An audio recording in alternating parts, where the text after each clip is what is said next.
Warning. This program may contain material of an explicit or graphic nature. Viewer discretion is advised.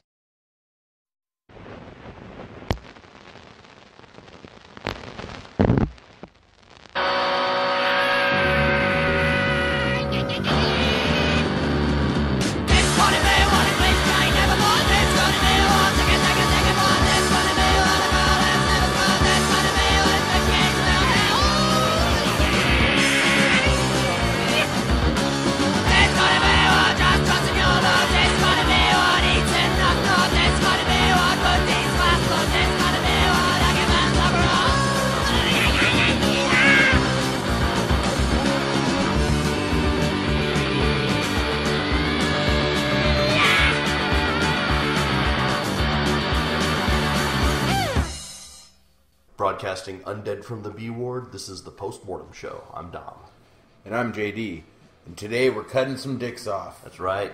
The top 5 castrations in horror. Lopping off the dongs. Yep. Caitlyn Jenner.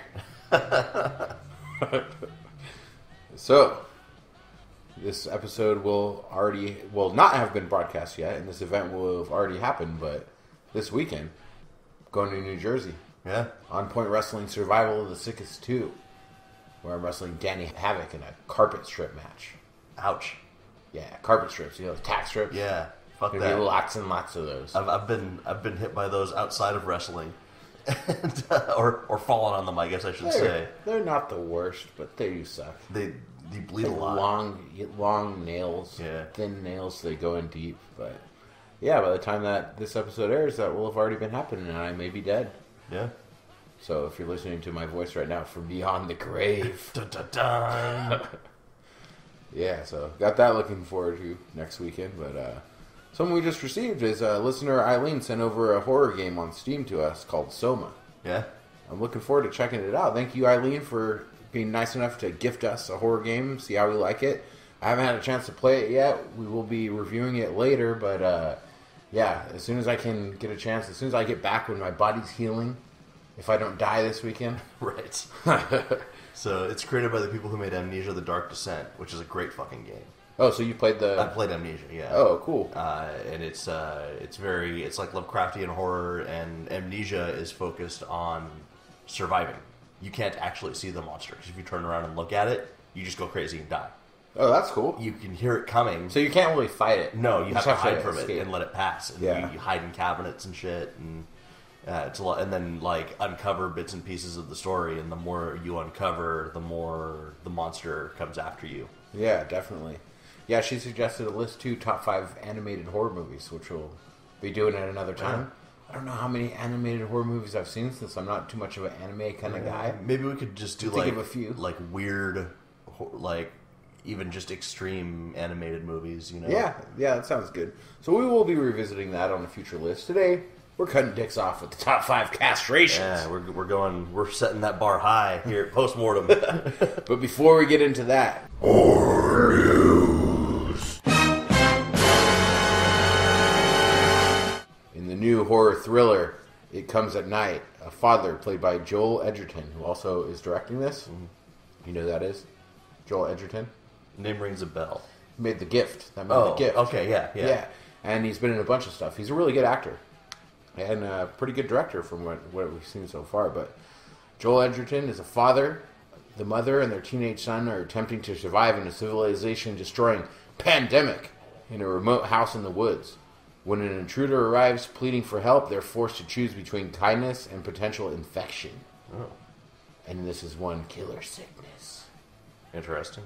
Families faced with the deteriorating condition of the mom character's father, who's fallen victim to the virus. To depict the grotesque physical effects of the contagion, writer-director Trey Edward Schultz, I'm sorry, I said Joel Edgerton, but he's just the star, suggested that makeup department head Sasha Grossman and special effects makeup artist Jesse Eden use real-life illnesses as references. Cool. So they looked up photos on the Ebola virus, the bubonic plague, and took every little bit of that gnarly disease and made it into this. A little bit of body horror going on. Yeah, a little bit of body horror going on, featuring boils and blackened veins, and, to make it even scarier, solid black demon-like eyes.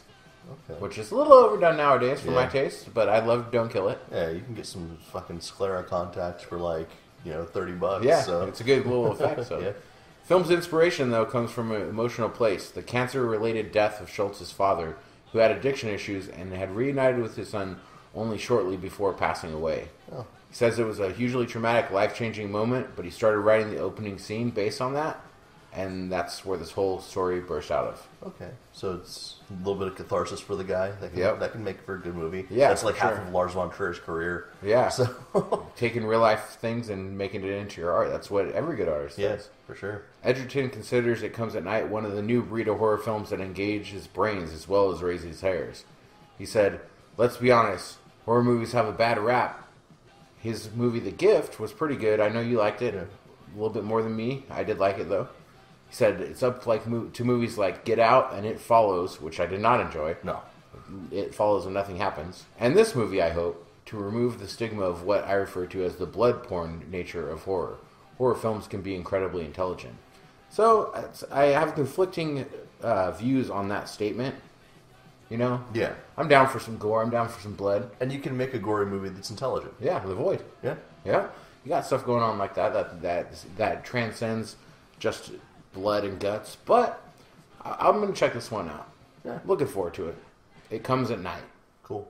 Sounds like Cabin Fever if it was serious. Like Cabin Fever and like a little bit of the first Purge movie, because they had to decide whether or not the homeless guy that wanted to come into their house was a purger or just someone trying to get to safety. Yeah. Yeah. So yeah, keep up with the news for It Comes at Night. We'll let you know more as it comes out. The film adaptation of The Dark Tower will officially be released this August. Producer Ron Howard has confirmed that they are not only planning to make the series of movies, but as discussed before, they're planning to tie them all together with a television component, and all of that is still in the works. The only thing that is contingent on is success of the movie upon its release. But if it does well, the story of gunslinger Roland Deschain and his motley quartet will be told across multiple platforms. That's cool. And I'm still really liking the idea of doing that, because the Dark Tower is such a big story that even if you did 3-hour movies like fucking Lord of the Rings, you can't tell that whole story. There's so much happening. You have to cut shit out. Yeah. I don't like The Stand. Yeah. They made it long, but there's so much cut out. Yeah. And It as well. It has a lot. Yeah, and The Dark Tower is like 6 books. Yeah. 6 long books, dense books with a lot happening that tie basically his entire world together. Isn't there a bunch of little tiny ones too, though, in addition? Or did there that was just one side story, and then they later broke it up into comic books that were like sub-stories. Oh, okay, that's what I'm thinking of, yeah. And I think that they'll probably bring in some of that too, because it's all considered canon.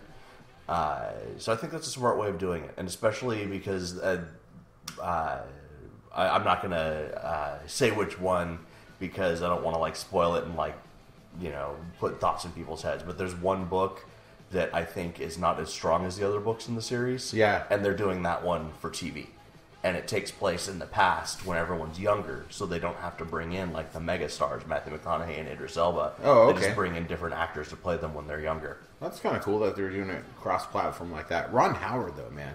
I don't know if that's the right choice to be involved with this project. He's just producing it. He's just putting the money forward. Yeah, I know, but I want some more edginess. Ron Howard, not known for his edginess. No, not at all. Not at all. Happy days are here to stay. But he's not directing it. He's bringing in other people who are passionate about it, and it's been a passion project for him for like 15 years. Well, he's good at what he does, so maybe he can transcend a little bit and get that. Maybe his brother will be involved. Yeah. If his brother's involved, it's gold. Yeah. Anything that man touches, Clinton Howard, the ice cream man himself. Good old bug eyes. Is that all you got to say about The Dark Tower? Mm-hmm. So, if you haven't seen Split by now, let's just say you've been getting every chance to see Split by now. I've watched it. So this is not a spoiler, but the film out now on home video, I think it's safe to say that everybody knows that the James McAvoy starring film was something of a sequel to Shyamalan's Unbreakable. Bruce Willis reprised his role of the heroic David Dunn for a genuinely shocking final scene at the end of the film, suggesting that Dunn and Kevin Wendell Crumb will eventually come face to face. And indeed they will, as Shyamalan just confirmed that the movie Glass will be a sequel to both Unbreakable and Split, with all major stars returning. It's coming January 18th, 2019. Bruce Willis, Samuel L. Jackson, James McAvoy, and the girl who got away with the scars, Anya Taylor-Joy, are all confirmed in the film will be called Glass. Nice. Split was excellent. Yeah. And James McAvoy was the reason it was excellent. And also it was Shyamalan going back to what made Shyamalan good in the beginning. When I first saw it, I was like, yeah, James McAvoy, he made this movie work. But the girl, too. Anya Taylor-Joy is very good in that movie, so. Yeah. And a lot better than The Witch. I popped for that little scene at the end. And I also liked that, like, he didn't try too hard to have, like, a major twist. Like, tying it to Unbreakable. That was the twist. That was the twist. Yeah. But other than that, like, it wasn't like... That and, well, I don't want to spoil it because we've already talked a lot about it right now with the Unbreakable thing. But there is one thing, kind of towards the end that is somewhat of a twist. Yeah. That's like his twist. Yeah. So. Yeah. But Shamalama ding dong, shiny monkey twist. He didn't reach for it too much this time, which was good. That's what he needed to do to sort of get himself back on track. Yeah, it's his best movie in a long time, I think so. All right, that's all I got to say about Glass. All right. So this isn't necessarily horror news, but it's something that has piqued my interest. Okay. Sony Pictures has announced that their Masters of the Universe film will be hitting theaters on December 18th, 2019. I have the power! David Goyer, who wrote Blade, all three Blade movies, and also Christopher Nolan's Dark Knight trilogy, is set to write the script. No one is set to direct yet, but Sony has said that they want to take a stylistic influence from films like 300 that blend comic-like animation with real actors. Oh, so they're going to make it like more... If it's written by the dude who wrote The Dark Knight, it's going to be more gritty. I love the Dolph Lundgren Masters of the Universe. Oh, I do too. I fucking love it. Yeah. And fucking Skeletor kills it. Yeah, he is one of the most underrated cinematic Frank villains Langella, ever. yeah. He is so good. So good. And that movie is batshit crazy and stupid. Yeah. But the Cosmic Key, everything, I just love that whole Gwildor. all the, except for Beastman, all the bad guys were just, like, made up. They weren't even from the original toy line.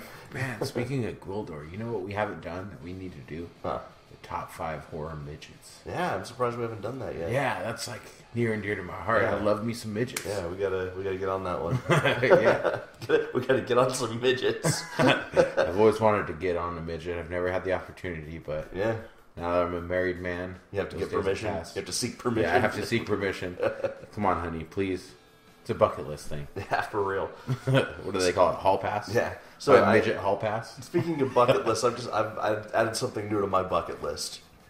I've decided that I want to go to the Deep South and take pictures of myself pissing on every single Confederate memorial in the South. Sounds pretty good. Yeah, I think that's going to be a road trip I have to take one of these days. I don't want to derail that conversation, but is midget hall passes the rating system? Yes it is. I think it is. Well, you might think it's going to be, but I forgot about what my last piece of news was. Oh yeah. You got anything else to say about Masters of the Universe? Yeah. I'm excited. I want to see what they do. Yeah, me too. So, something I'm not excited about and want no part of is something in real life horror news. Since the dawn of time, man has searched for new ways to beat off.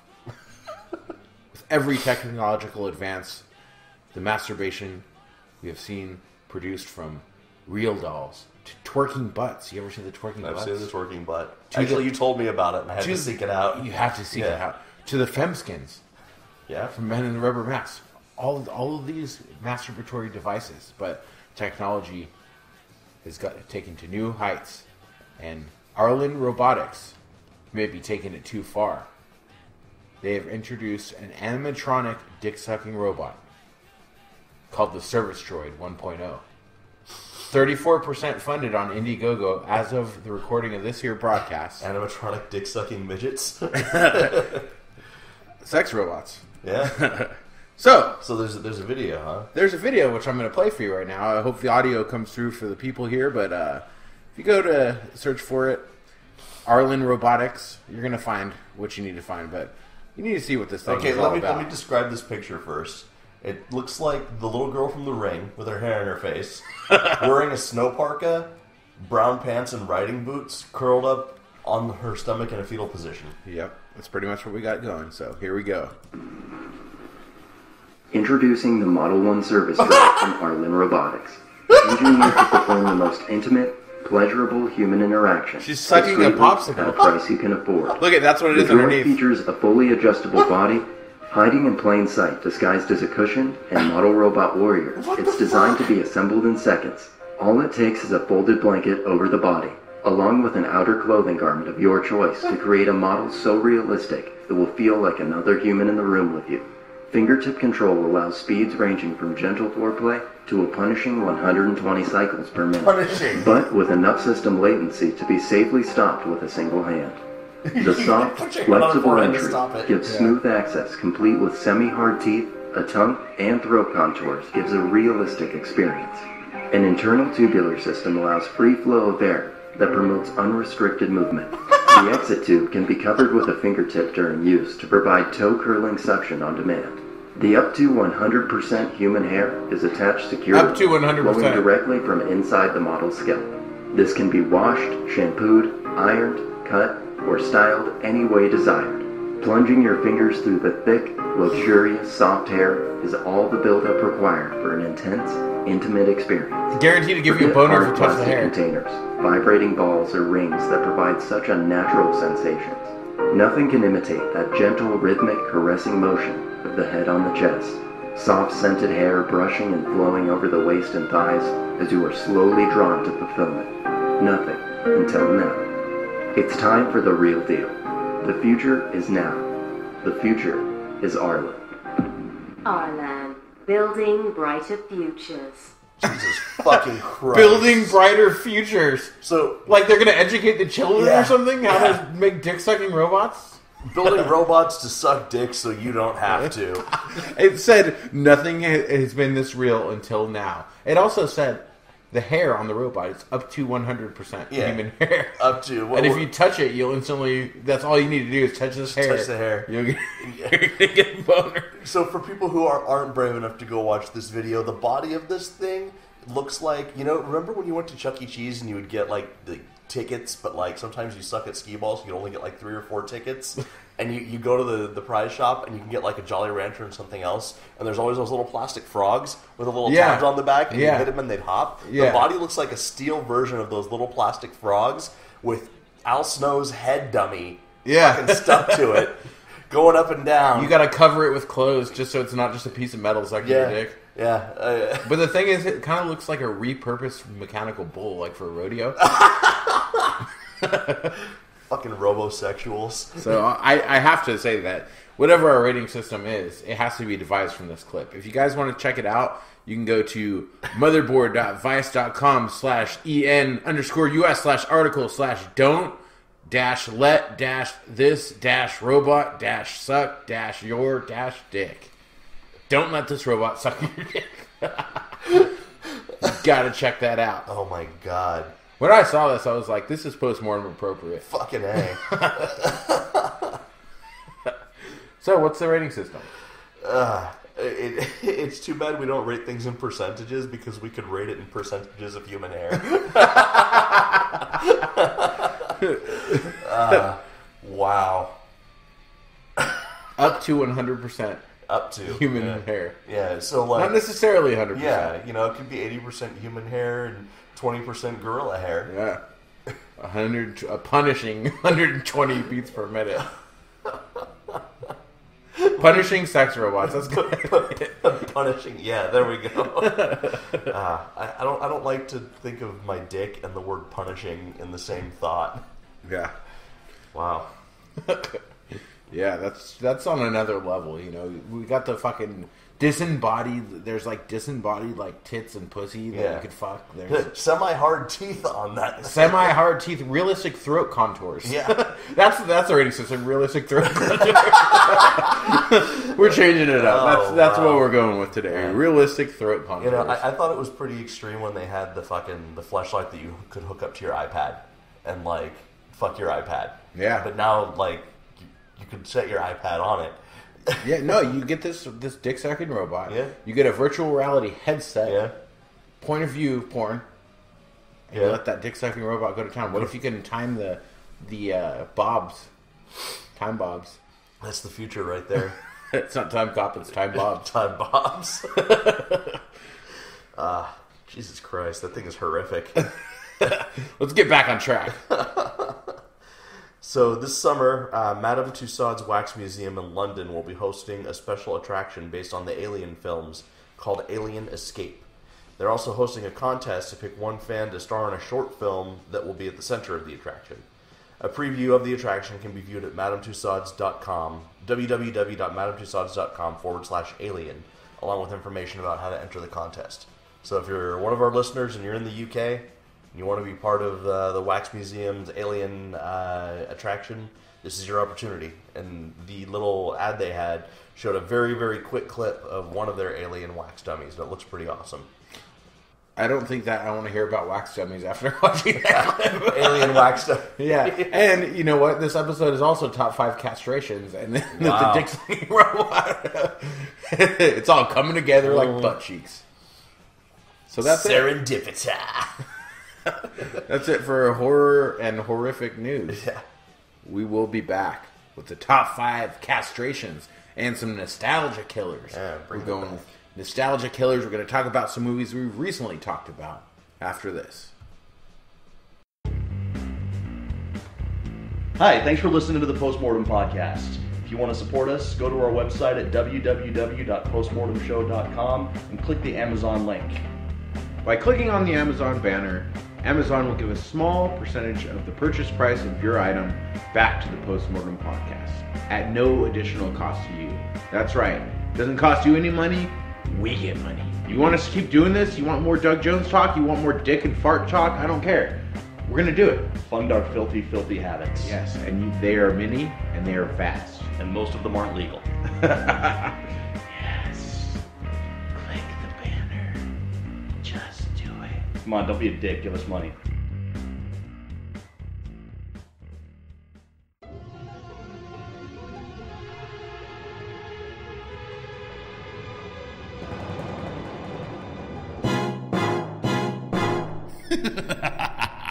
Nostalgia killers. Yeah, with Nostalgia Killers coming back once again, where we reviewed Body Melt and The Stuff. Some classic movies. Not so classic and classic. Some movies basically built around getting eaten from the inside. Yeah, kind of a similar melting. theme. We did melting scenes and movies from the year we were born recently. Yeah. Which The Stuff was in my year I was born, 1985. Yep. Both of these movies came up on our melting scenes list. So we decided we were going to revisit these and see how well they hold up. And I have surprising results. Yeah. You want to start with Body Melt? Sure.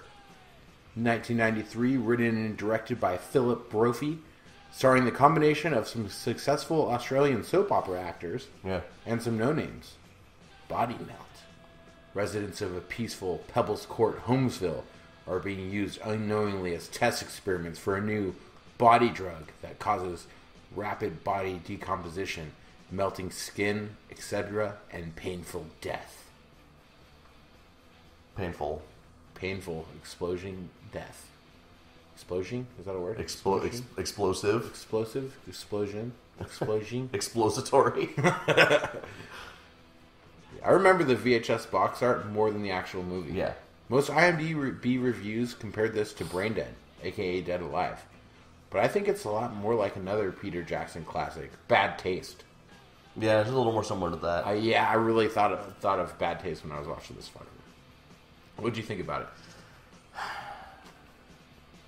I think I liked it more when I watched it originally. Really? Yeah.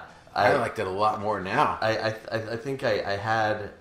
maybe it's because I've seen a lot more gory stuff recently, but I felt like it didn't pay off as much as I remember it paying off. The gore is not as strong as like a Bad Taste or Dead Alive, but it is batshit insane. Yeah, it's pretty nuts. It's got that going for it. Yeah, very, very much so, yeah. When at the end, the credits rolled and I'm like, what the fuck did I just watch? Yeah.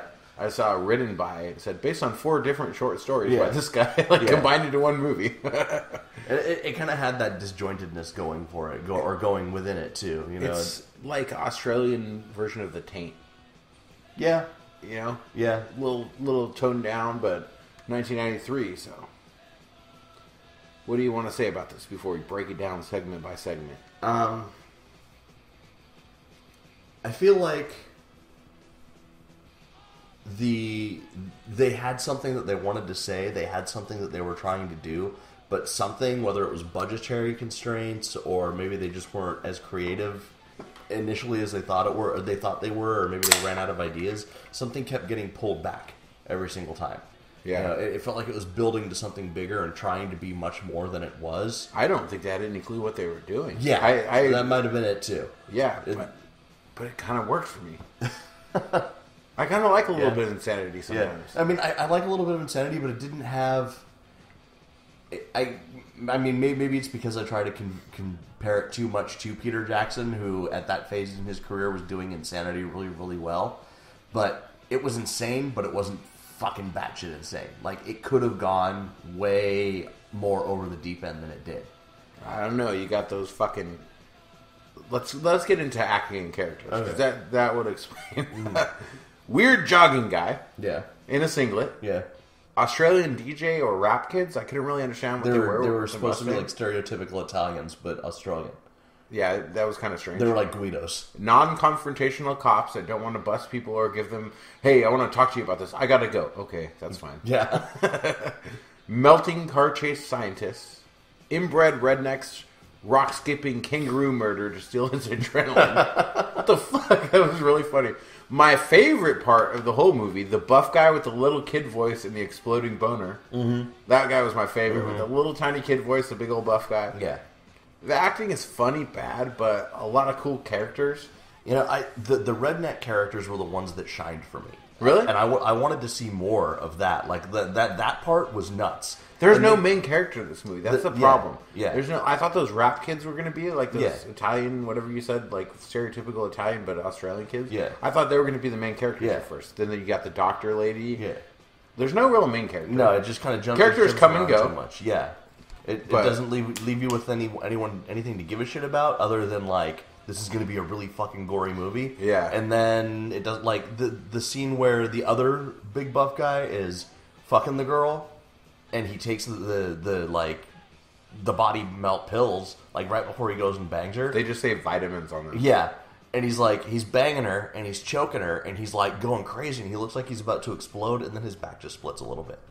Yeah. Like, you know, it was things like that. Like, even the guy with the exploding dick, like, the exploding dick was awesome, but the exploding dick could have gone way fucking overboard. Oh, for sure. Even more I just don't awesome. think they had the budgetary or the know-how. means, but yeah, so acting characters, it's bad, but the characters are great. The acting is bad, but I'll forgive that because it's like intentionally bad. Right. I don't think it's not Shakespeare. So I gave that a 3.5. What'd you give it? I gave it a 3. Gave it a 3. And for me, it was really the redneck family that saved it. They were fucking hilarious.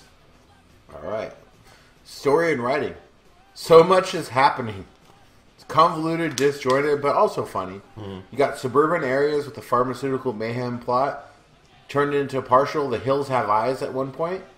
Then it goes all over the place. I realized don't even remember the name of the drug. It just had vitamins if there was an actual name on it. And I couldn't remember any characters' names when I was thinking about this movie. I don't remember one character's name. Yeah. Pud. Pud was the leader of the redneck clan. I remember that because Pud is a funny word. Yeah, and that's a funny name too. So, in the edit credits, like I said, it's based on 4 short stories, which might explain it. Yeah. So I give it a 2 on the story. I gave it a 2 also. It was too disjointed, and as I said, its reach kind of exceeded its grasp. It was trying to have some sort of social commentary, I think, also. But I think you're thinking way too much about it. I think it was just, we're going to do this. then we're going to do this. I don't know how to do I can do a stupid accent like that, but I can't do Australian. Mate. We're going to do this. Mate. Dingo. Dingo ate my baby. I'm going with 2 also. Special effects and production. Some pretty cool, sweet Nintendo-style music. Yeah, I did appreciate that. There was, at the beginning, some cool camera cuts and direction, which blended, things are happening in separate areas, but blended together through, like, different things happening. I thought that was pretty cool. Excellent practical effects. What it didn't show enough, but they did go with, like, I'd say the best effect in this movie is the initial melt of the one guy where, like, the tentacle things come out of his neck. It was almost on par with, like, Parts of the Void and that kind of stuff. Like, that was cool. And also, I think the pregnancy meltdown looked pretty good too, where she's all ripped open. Yeah, that was pretty good. But the drug is a ripoff of the Radiant Reanimator at one point. It's just fucking glow stick shit, just like Reanimator. Yeah. That kind of bothered me because, I like my Reanimator, and keep your Rossi hands off my Reanimator. It's really funny how far computers have come from when she looks at her screens with the diagrams of the houses. Yeah, for real. Stuff. It's so bad. Looking It back. looked like one of the first CD-ROM video games. Yeah, it's worse than the Lawnmower Man. Yeah, for sure. So you got that going. I could have done without the view from the inside of people's heads or ear canal or whatever the fuck it was supposed to be. Yeah, I don't know what that was. I don't know what it was either, but it's like the drug is working inside of them, and it's just like a meat tube. Yeah. Here's some tripe in food coloring. Yeah. But with all this being said, I know that they didn't have a lot of budget. They didn't show enough, but what they did show was well executed. There's no bad CGI. There's no CGI at all. It's practical effects. It's 1993, so I'll give it a 4. Okay. I gave it a 3. I agree with everything that you said. I just really felt that it felt like it was working towards a big money shot that they never gave you. Yeah. And I feel like early on it was a lot stronger, and then it got weaker as it progressed. Like maybe they shot in sequence, or close to sequence, and they just ran out of steam and ran out of money, and then they're finally like, "All right, we're done." Yeah. Well, entertainment. This movie is silly as fuck, but a good way to spend an hour 20. Yeah, you could see a lot worse of a new movie than this for sure. This 1993 low budget Australian movie is better than 9 of the 10 movies I watched for this podcast. Yeah. I laughed out loud several times. I don't remember it being this good from when I was a kid. Mm-hmm. I don't remember it at all, really. I remember the poster, but I didn't even remember that it was Australian. From going back from Nostalgia Killers, though. I did remember some of the melting. I remember the guy's dick exploding. I remember the pregnancy thing. That's the only thing I really remembered about it, so... Although not quite as gory or good as Bad Taste, it's definitely in the same wheelhouse. There's a cool montage at the end where the shit hits the fan and everyone begins to melt down at once while the song is playing. Yeah. So, for entertainment, with all this being said, I give it a very, very forgiving 4.5. Okay. Because with the standards of today, looking back, and this being better than most of the movies that we watch, and more entertaining, I mean, you got to give it some forgiveness on it, So, 4.5. Yeah, I gave it a 3. It's not completely awful, like you said. The much worse shit is being made today. Mm-hmm. It was better than the Bye Bye Man. It was, yeah. I wasn't bored, the whole time. I watched it beginning to end. Didn't stop and go putt around and fuck around with things. I wasn't checking my phone. I wasn't. And it was a horror comedy. Yeah. And most modern day horror comedies, I don't really laugh out loud that much. Right. They have to be good. Yeah, they have to be. I laughed out loud several times in this. The first time that buff guy started talking with his little kid's voice, I was laughing fucking hard. And then just different little things about it. There's different things. The where she throws a rock to the kangaroo.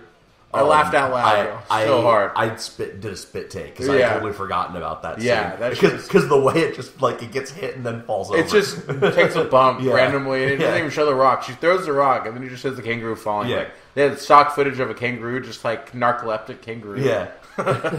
Boom. Yeah. It was pretty funny. There was definitely some laugh out loud moments. It was entertaining. There's some nudity too. I mean, there's some gore. There's some comedy. There's a little bit of everything. It's a very, very early 90s independent horror comedy. Yeah. Like it's definitely it's a sign of its times. That this guy saw Peter Jackson's like, I got to make movies now like that. I love that. This guy's definitely a fan of Peter Jackson and of Brain Dead and of Meet the Feebles, Sam Bad Raimi. Taste, Sam Raimi. Like he's got that. I'd say more Peter Jackson though with his, Australia, New Zealand, whatever. Yeah, they're all the same. I can't tell them apart. They all look the same. So yeah, I'll give it 3. But then for my final score average, I came up with 2.75. I'm gonna bump that straight up to 3. Okay. IMDb gives it a 4.9 out of 10, which I think is too low. Yeah, I feel like a 2.4. Yeah. So my overall is 3.5 out of 5 when I did the math, or 7 out of 10 if you want to compare with IMDb. Okay. So I liked it a lot more than you did. Yeah. I'm totally into, like, I love the early Peter Jackson. I hate the fucking Hobbits. Don't get me started on that shit. I understand why he did it with all the money and everything. Maybe he likes the books and stuff, but with all the money being pumped his way, but he took us away. He took it away from us at such an early age. You know, The Frighteners. Yeah. It's the last good one. Yeah. Then all of a sudden he's fucking off in Hobbit land for 15 years or whatever. Decade and a half. Yeah, it's like, imagine the movies he would have made as he progressed. Imagine the horror movies Peter Jackson would have made if he never signed on for the fucking Hobbit. Yeah. It's the biggest disgrace in horror history. It is. Yeah. If I could travel back in time and just stab the person who was going to offer him the contract and he never gets contacted, imagine the movies he would have made. Yeah. It's true. So... Yep. So yeah, I'll go with 3.5. I think maybe I was down on it a little bit more because I had more memory of it. Yeah. And I remember seeing it. I didn't remember it being funny. Yeah. When I was 10 or 11 years old, I remember seeing it and just being like, "Oh, this is so awesome and gory and disgusting." And then now I've seen much more gory and much more disgusting things. So yeah, we'll go with what is it? What was it that we were going to be going with? Repurposed radio sex robot. I don't know. Almost 100%. We're going grades of human hair. Yeah. I don't even remember what we said. 3.5 out of 5 repurposed rodeo sex midgets. Building a better future. one rodeo sex midget at a time. You can increase it up to 120. Punishing 120 punishing rodeo sex midgets. I like it. Okay, and the other movie The that Stuff we talked about, 1985, written and directed by Larry Cohen, starring Michael Moriarty, Garrett Morris, and Scott Bloom. The Stuff. There's stuff in the stuff. Yeah. A delicious, mysterious goo that oozes from the earth is marketed as the newest dessert sensation. But when the tasty treat rots more than the teeth, when zombie-like snackers who only want to consume more of the strange substance at any cost begin infesting the world. I love in the beginning, the old dude finds this weird foam coming out of the ground, and the first thing he does is taste it. Oh, it's pretty good. This is the stupidest fucking movie I've ever seen. It is. Who finds a fucking, like an alien crash down? He's like, what is that? He gets it on his finger. Oh, maybe I'll taste it. He's like talking out loud his thoughts too the whole time. Maybe I'll just taste it. Oh, that's pretty good. What the fuck?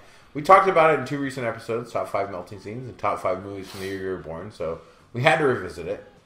Opening is fucking ridiculous. Like you said, the old man finds some shit on the ground, so he decides to eat it. Tastes so good, he decides he's going to sell it. Little boy named Jason knows the stuff is bad and tries to warn his family and the town, but to no avail.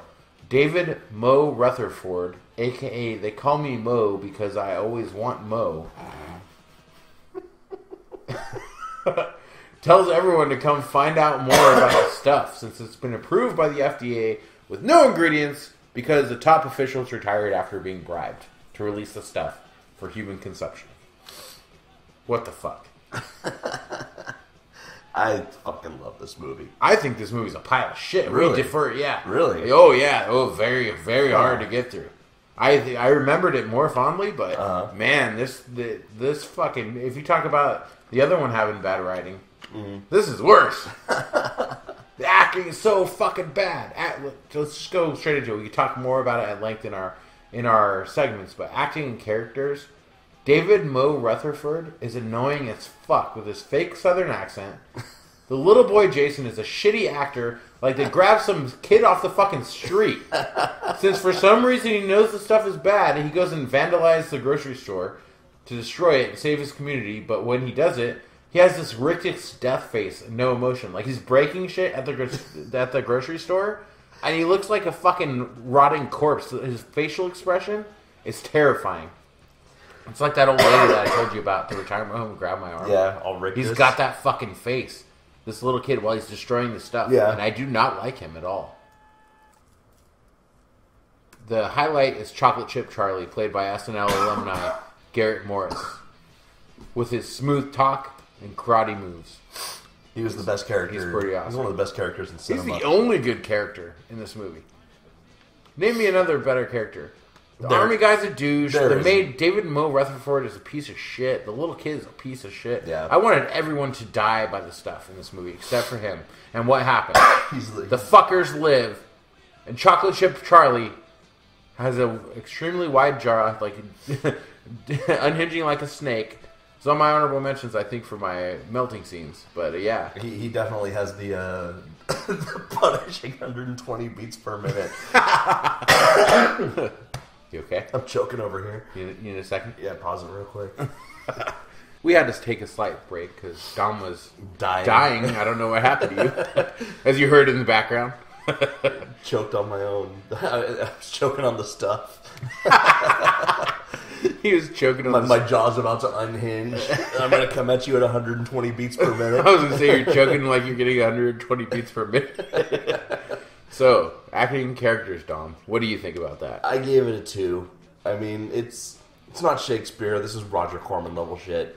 We got Chocolate Chip Charlie, though. He is good. And, yeah, that's the only reason I bumped it up by a whole point. I was going to give it a 0.5. Okay. If it wasn't for him. Yeah, I gave it... I think 2 is fair because it's not supposed to be good. It's supposed to be a stupid creature feature. Yeah. You are right about, like Jason being unlikable. Horrible. And Mo. They call him Mo because I always want Mo. Yeah. But the thing is, like, the one thing I liked about that character is, like, his whole thing was... He was playing dumb, and he always wanted to be underestimated. He got less annoying as the movie progressed, so yeah. I will have to say that. Like, but when I first met him, they say first appearances, first impressions, they mean a lot. And I never liked him after that. Special effects and production. Did we skip story and writing, or are we going to go back to that? Oh, we can do that next. Right. I don't think I take it down in the same order. Gotcha. Okay. Story and writing. Just goes from finding the stuff to all of a sudden it's a mass-marketed product with no explanation. How the fuck did that redneck guy that found it get it to be in every store throughout the world so quickly? He found a good agent. Larry Cohen, to me, is overrated. His highlights include penning the complex script for It's Alive and Maniac Cop and directing the stuff. He was definitely the most disappointing choice for the Masters of Horror. The Masters of Horror that came out? Yeah. To me, he's not a master of horror by any means. Maniac Cop, pretty good. Wrote the script. Give us the rap song. Maybe you wrote the rap song. If he wrote the rap song, I'll bump him up a little bit. Okay. I thought it had good social commentary, though, like with the whole like commercialization and mass distribution. That was good. That was good. It wasn't like Paul Verhoeven level. Yeah. But it was aiming for that, and I thought it at least succeeded in that. Yeah, that was good. The comment on the commercialism of it, fast food culture, and just all the that. plot is bad though. Like there's no. It feels like somebody wrote bullet points for a script, and then they just went out and filmed it with nothing to tie it all together. Yeah. It jumps, I think it was a good idea. The idea of a mass-produced snack food that eats people from the inside and people get addicted to it.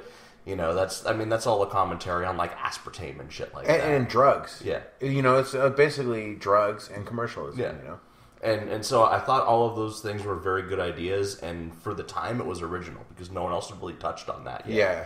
And so I gave the story a 4 actually. Because I like the commentary of it so much. I gave it a 2 because I just could not get past the fact of how does this redneck guy find this shit and all of a sudden it's everywhere. No. That was the biggest plot hole. There's no way that guy would have came up to a major board of directors. Yeah, they didn't even touch on him. Like maybe no. that could have been like a secondary. I'm going to sell it. All of a sudden it's everywhere. Yeah. What the fuck? Yeah. I guess if the redneck discovered crack cocaine, all of a sudden. Yeah. It said, I'm going to sell it. Yeah, or even if there was like some sort of shady, like Illuminati-style organization that was putting it out there or something. Yeah. Or like, a corporate in the board inner cities that tried it and got taken over by it. Yeah. And then, if they at least touched on that. If they showed that or explained it at all. Yeah. So. Special effects and production, to me it's varied. When the FDA guy is eaten by his stuff-possessed dog, it looks cool as fuck at first. But when the dog's jaw bends, and then he actually starts being eaten, it's just a dog with no effects at that point, just licking him. I laughed so hard at that. That was so fucking bad, dude. Like, the dog looks cool when he's going for him, and then it just cuts to just dog-licking guy. Yeah. Fucking retarded. The effects for dead bodies are pretty awesome. Yeah. The white jaws during transformation was my favorite part of this entire movie. Yeah. Some questionable electricity in the studio. Yeah, very much so. But Garrett Morris was definitely the best part of effect in the studio. Chocolate Chip Charlie, both as a character and the effect of his transformation were the best parts of this movie to me. Yeah. I liked the practical effects, especially for the time. I thought they were used in a manner that built up to the big payoff of Chocolate Chip Charlie's, final transformation. And I think this is the movie that Body Melt was trying to be, in terms of the concept of like social commentary. Yeah, the thing that eats you from the inside. And I think that if Body Melt took the cue of building up to the final big effect, it would have been better for that movie. Yeah. And I think that's what was strong about the stuff. Yeah. Is that they didn't give it to you all at once, or they didn't give it to you early, and then try and have to... They didn't set their bar super high in the beginning. They actually kind of set that bar low with the shitty dog effect. I don't know that they did that on purpose. I think they just did that because they didn't know how to put makeup on a dog and have it stay. Yeah, it was pretty bad. And same with Gary Morris in the studio. Before his transformation happens, you can totally tell he's wearing prosthetics on his throat. Oh yeah, you can see it. You can totally see the lines. There's no blended edges. If this was Face Off and I was the judge, I would say thumbs down. Take his face off. All right, entertainment. For me, it's clearly not a perfect movie, but I think it's a shitload of fun, and it had me engaged the whole time. Really? I've always been entertained by it. I think it's a classic despite its flaws. I think we flip-flopped on these. Like, to me, Body Melt was far more entertaining than the stuff when I rewatched it. Stuff, to me, started off very boring and dragged out. Unlikable characters, flat acting. Couple cool melt scenes, and Chocolate Chip weren't enough to make it an easy watch. It does not go down smooth like the snack food. It eats you from the inside like the snack food. Yes. I gave it a 2 for entertainment. Wow. I gave it a 4.5. Okay. IMDb gives this fucker a 5.9. What do you give it overall? I gave it a 3.62. Okay. Mine was a 2.1. Okay. Maybe I'll round that up to a 2.5. Maybe I was a little too harsh, but we definitely have contrary opinions on these two movies. Yeah. I like Body Melt more than you. You like the stuff more than me. I agree with your score on Body Melt, but I did like the stuff more. Well, listeners, you can take the Stuff Body Melt challenge at 120 beats a minute. Watch both of these movies. Tell us which one you agree with. See which one of them makes your teeth semi-soft. Which one you liked more. And in addition to giving us suggestions for our future top 5 list, if you want to suggest nostalgia killers, you want to tell us some old movies from your childhood, you want us to watch them, see how they hold up? Yeah. Let us know. See if we've seen them. Yeah, see if we've even seen them. Yeah. I'm sure we have, but... All right, now we're going to get into the meat and potatoes of this episode. The Franks and Beans. The Franks and Beans. The Monkey and Pee-wees. The Monkey and the Pee-wees being lopped off. The top 5 castrations. Dick chopping goodness after this.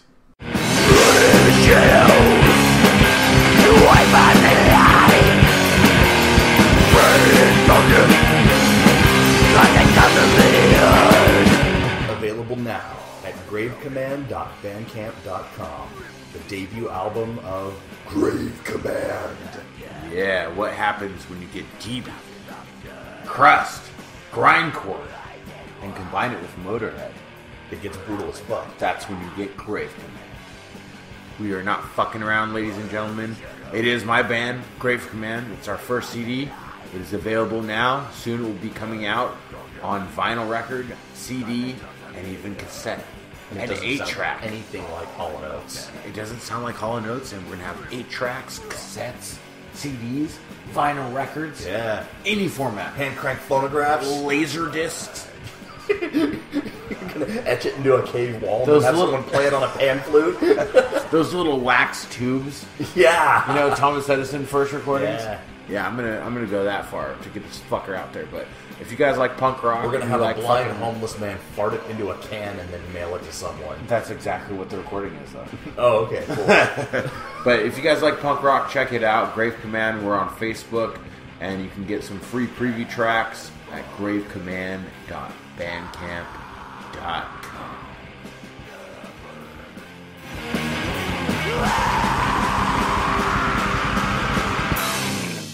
And we're back with the top 5 castrations in horror. Yeah.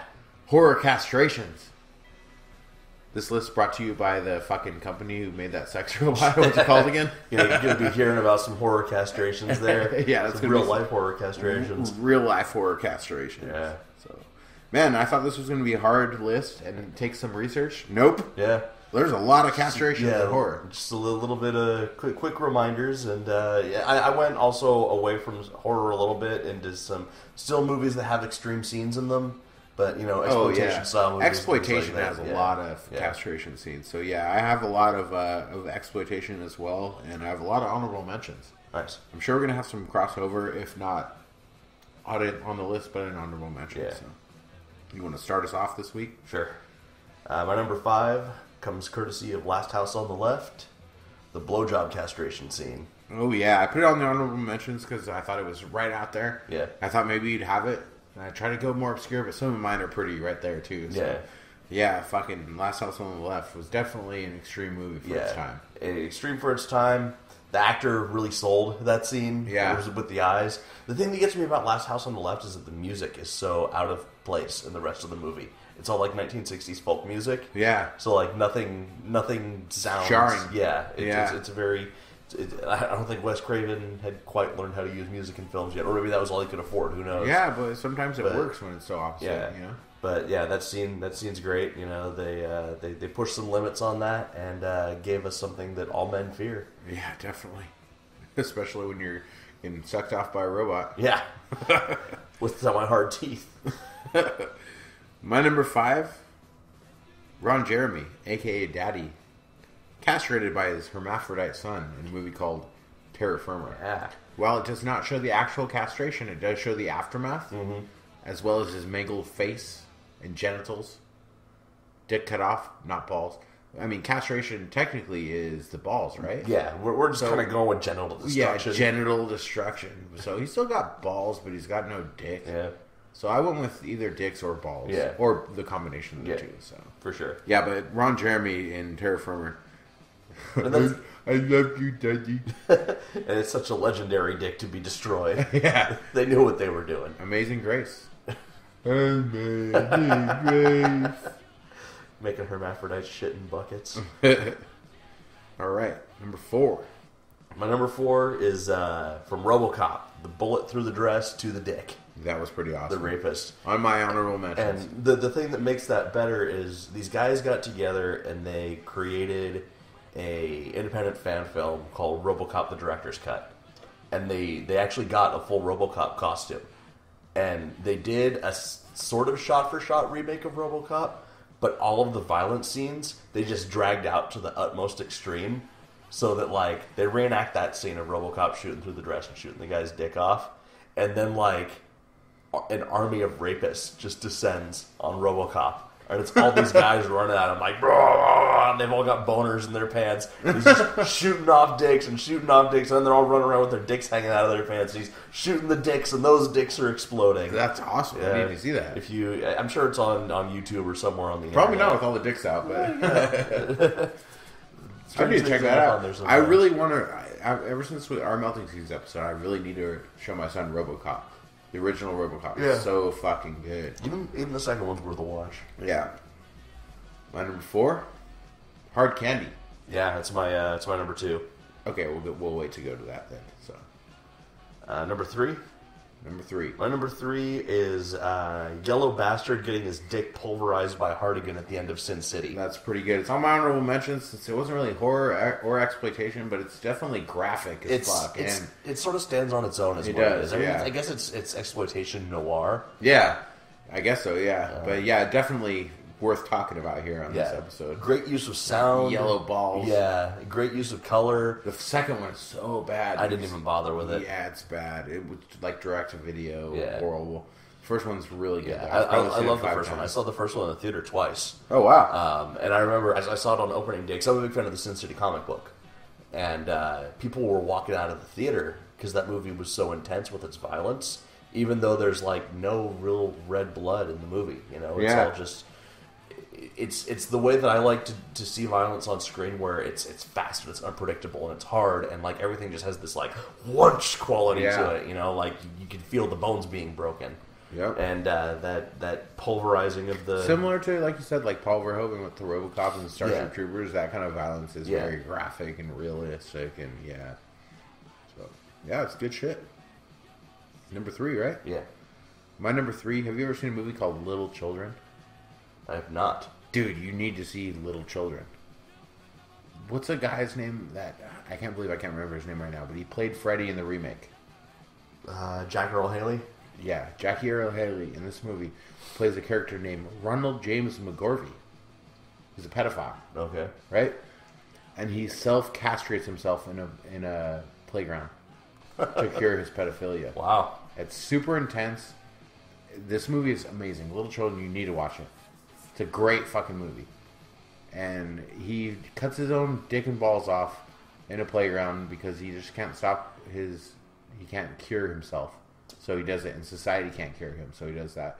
There's a great scene in a pool where he gets in a pool with like a fucking snorkel and like the floaties and all this shit, and goes in a pool, and everyone realizes it's him, and like 100 people get out of the pool and stuff, and they're all looking at him from the outside, and he's just like ashamed of himself. And it has Patrick Wilson in it as one of the main characters. Okay. But definitely a really good movie. It's not straight horror. I don't even know if it would be exploitation. It's like a drama exploitation kind of movie, but really fucking good. Okay. And that was a very memorable castration and a very extreme movie as well. So, although not a straight horror, it deserved to be talked about on this podcast. So. Cool. My number 2 was Hard Candy. Hard Candy. The scene. Yeah. What a great setup, too. Yeah. Ellen Page kills it in that movie. Yeah. So does Patrick Wilson. Yeah. Great cast, great acting. And that scene, it doesn't show much. Mm-hmm. It conveys everything with the actors, how they sell it, and the sound effects. And the search for the safe in that movie. You know, she's trying to find his pictures and all this stuff. And just the whole setup. Yeah. And it makes, like, part of it turns it on its head because everyone hates the pedophile. But at that point, you almost feel like his feelings, like, what it's going to do to him when he's exposed and all this shit. Like, you almost feel bad for the guy at one point, which is very strange to say. You feel the intensity of the situation, at least. Like, oh, God, yeah. Kind of like Black Mirror, So You Think You Can Dance or whatever it's called. That episode, you know, it's like, it's not good, but you feel the intensity of the situation, you know. Very, very, very well crafted. Very well crafted scene. And very good example of letting your imagination do the work. Definitely. And if you guys haven't seen Hard Candy, check it out. Yeah. Do yourself a favor. That's a good fucking movie. Yeah. Definitely worth 90 minutes of your time. Definitely. So, my number 2 is from a third sequel of a remake. Yeah, I know. I Spit on Your Grave 3. Okay. I haven't seen that one. The second sequel to the remake, so I Spit on Your Grave 3, there's a scene in which a guy rapes the lead character, who is a badass, who's killed all these fuckers. Yeah. And makes her give him head, and she bisects his dick with a knife up through his cock like this, slices it down vertically to her mouth, and then peels it like a banana outward. and it shows all of it. Wow. And it is brutal as fuck. I really liked I Spit on Your Grave remake. I like the second one, not as much as the first, but number 3 is good too. Okay. They're all worth it. Yeah, the remake was great. Yeah, they're all worth watching. The number 2, number 3, all of it's worth watching. So have to have a sit down rape revenge marathon. Yeah. Then take a very long shower afterwards. Right after you get done banging your robot. Yeah, exactly. Punishing myself at 120 beats per minute. Self-flagellation. So, number 1. My number 1 castration scene comes from August Underground Mortem. Oh, yeah. Self-castration with scissors. Yeah, it's pretty fucking brutal. What makes it so brutal, like, August Underground Mortem in and of itself just kind of has this quality, like, you're watching it and you feel like you're watching something you're not supposed to. Yeah. You know? Especially the kid in the tub. Yeah. The super realistic. Fucking the dead kid. It made me really feel bad. Yeah. Like, what am I watching? What am I doing with myself? Which is that's what they're going for. It's a good movie. It feels like you're watching a legitimate snuff film. Yeah. And the whole castration scene, because they make the guy castrate himself with scissors, saying, if you do it, we'll spare your girlfriend, this and that. And then he does it, and then they make the girlfriend suck the dick and fuck her with it, and then kill him anyway. Yeah. But what really sells this scene for me above almost every other castration scene, because I have a 0 on my list also. Okay. But above and beyond any castration scene in any movie is the fact that usually when you get a castration scene in a movie, it's like a dildo. It's like a big hard dick. Yeah. And even after it's cut off, you know, like or you have like trauma movies where dicks get cut off and they're flying through the air and shit. Yeah. You know, and it's a fucking 8-inch solid cock. Yeah. In this, it's as it would probably be in the actual situation. The guy's totally flaccid, can't get hard, and they're just cutting through like flaccid skin and cartilage with a pair of tiny scissors. Yeah. And it really it's gross. Yeah. You know, and it snaps off in the end, and yeah. It is disgusting. I put it on my honorable mentions. I would have made my list, but I did have a feeling you were going to go there. So, my number one. I don't know if it's going to be your 0 or not, but way back, this is episode 64 of the Post Mortem Show. Way back at episode 1, we talked a little bit about a warden getting his dick bit off. Yep, that's beyond 0. beyond Reanimator. Yep. And his severed dick then shadow boxes a rat. Because it comes back to life. It comes back to life with the reagent. The severed dick then fights a rat. Yeah. And it is the greatest cinema castration experience of all The time. greatest moment in all cinema. I really think, the first Reanimator, this is banned, I'm talking about Reanimator again. It's fine. But this needs to go. We need to hear about this scene. So, the first Reanimator is amazing. Yeah. Number 2, while it is crazy, gory as fuck, is my least favorite. I like number 3 better Yeah, I than do number too. 2. It was made years after the fact, which Yeah, usually does Brian not bode Gisna well. and Stuart Gordon had separated and stopped working together, and then came back together to work on this movie. And the fucking zombie trying to drink the milk. It's such a good movie.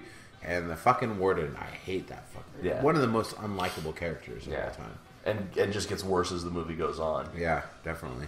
So, yeah, when he gets his fucking zombie dick bitten off, that's a great castration. Yeah.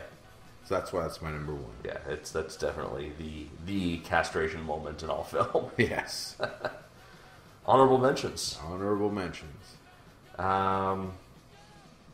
I'll start. Cannibal Pharaoh. The meaty dinner. Yeah, the meaty dinner.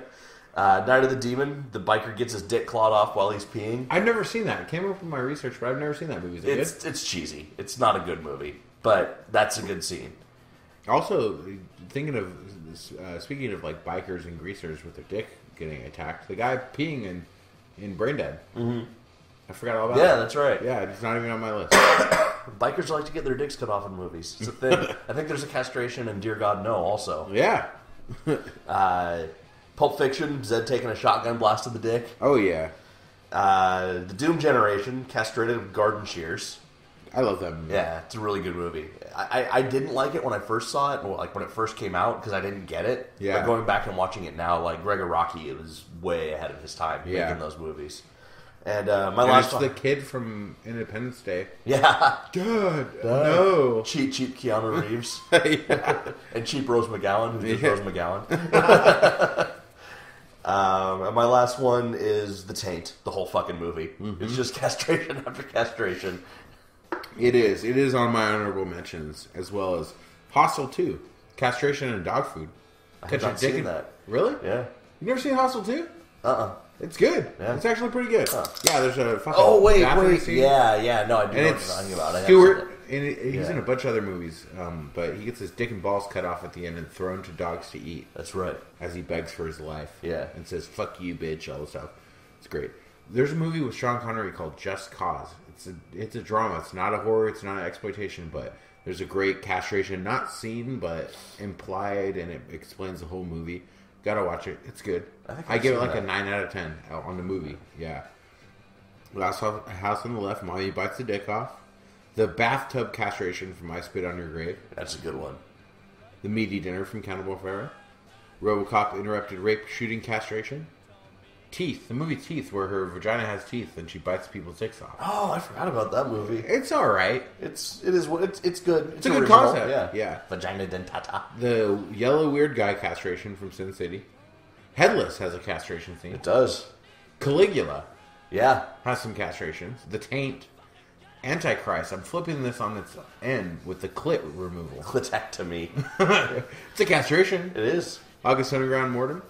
The Man Who Ate His Lover documentary about a man in Germany ill, who willingly let another man sever and eat his penis. That's right. And Isla, she-wolf of the SS, a hot Nazi dominatrix who, if you come too quick, has you castrated. That's right. I love me some Ilsa boobs. All right. Staple of my childhood. Ilsa. Grew up on that? Yeah, grew up on those Ilsa boobs. Yeah. Still hate Nazis? Yeah. Just like the boobs. Right. Boobs are universal. So, we hope you enjoyed our top 5 castration scenes. And our 120 beats per minute of punishing robot cocksucking action. What are we doing next week? We don't have a plan. But if you have a plan, if you have an idea for a top 5 list. Well, we do have something for next week. Something interesting. Okay. Yeah. What is that? We've got our interview. Oh, yeah, but we can't promote that yet. Yeah. So, yeah. We're gonna have something good. Hopefully we'll be coming out with a strong interview next week. Yeah. But if you have a suggestion for a top 5 list, as always, send it to postmortemshow@gmail.com. If you guys can do us a favor, share the show, rate and review us on iTunes, Stitcher, SoundCloud, all those platforms. We appreciate it. We are gaining some steam here.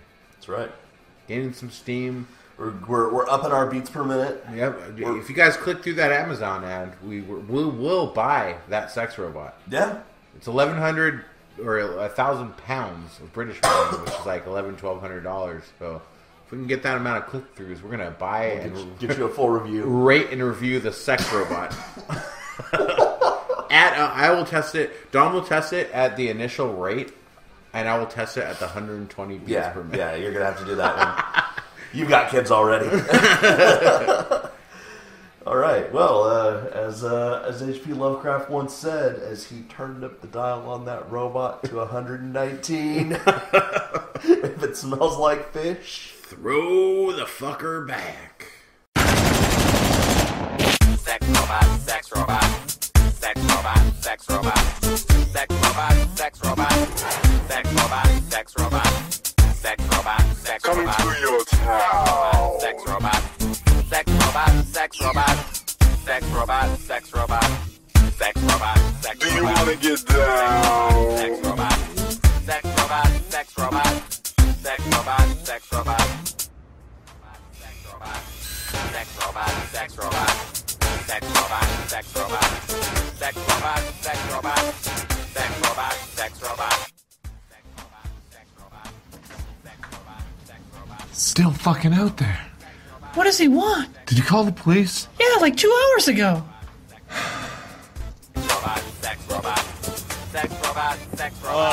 Hey there. Can we help you? How did he get here?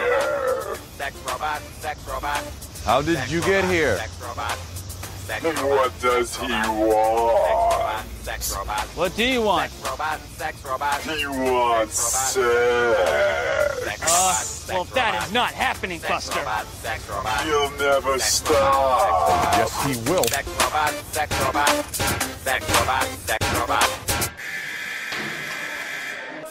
Even in jail. Could we put him in another fucking cell, please? He'll hump the bar. Oh my god.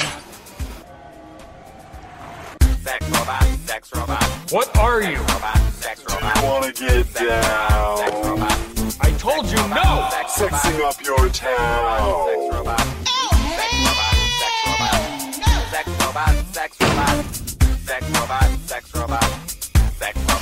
He's made of sex.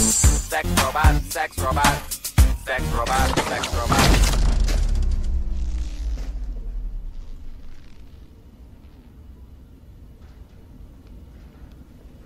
What did we learn here today?